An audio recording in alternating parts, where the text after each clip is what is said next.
Alrighty folks, figured to make a quick video since folks seem to be confused about the statement we made, because we definitely could have added a word or two, which is how we end up with such long rule sets. Basically, here's where we are. In the June rule change, we decided that all electronics minus the motor below the rail should be covered. Traditionally, we didn't really enforce all of that, meaning you could see your servos, you could see the motor, you could see the battery through the body, stuff like that.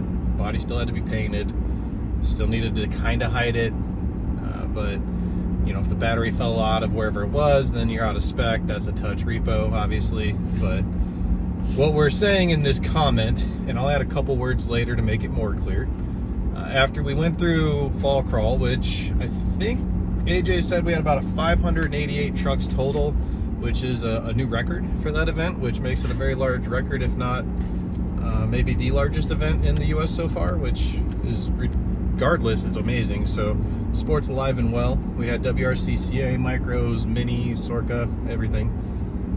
With that said, all the new folks that showed up to the event had a really nice truck. They did a really nice job. They had a lot of nice stuff, and they just followed the rules. So what we're seeing is it's the old hats that have been around forever that are having trouble letting go of kind of how things used to be. Almost every single one that didn't have something covered or didn't have something compatible had the immediate, well, how it's never been this way. So just a reminder, you got to look at the new rules without the old rules. With that said, after teching, I think about 300 probably SORRCA trucks, Kevin and I came to the realization that covering the electronics in a full-scale way where you don't see anything is essentially a disservice to the vendors. We less care about the complaints because it literally takes 30 seconds, and if you want to be sloppy, put some tape on. If you want to be a good builder, there were some beautiful hardcore RC trucks using the Chesney bodies that beautifully scale, no disadvantage. That's how you should build a truck if you care about your truck. So see them for examples.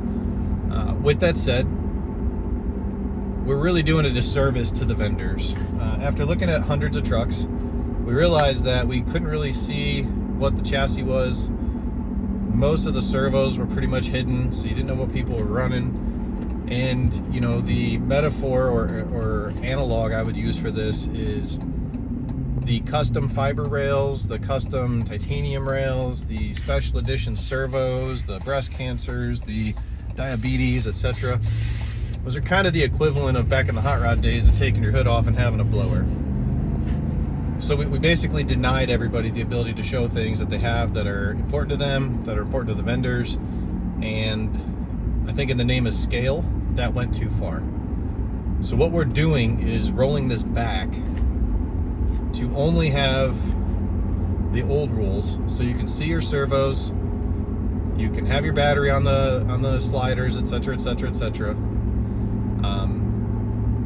But you cannot have a clear body. You cannot put the battery on the axle. We're not turning into WRCCA any more than we have. The challenge is still there to put your weight where it needs to be, to build a good vehicle, to make it look scale. However, we're conceding that it's more important to support the vendors and support the ease of having your servos be hidden and your rails be hidden. Let me rephrase that.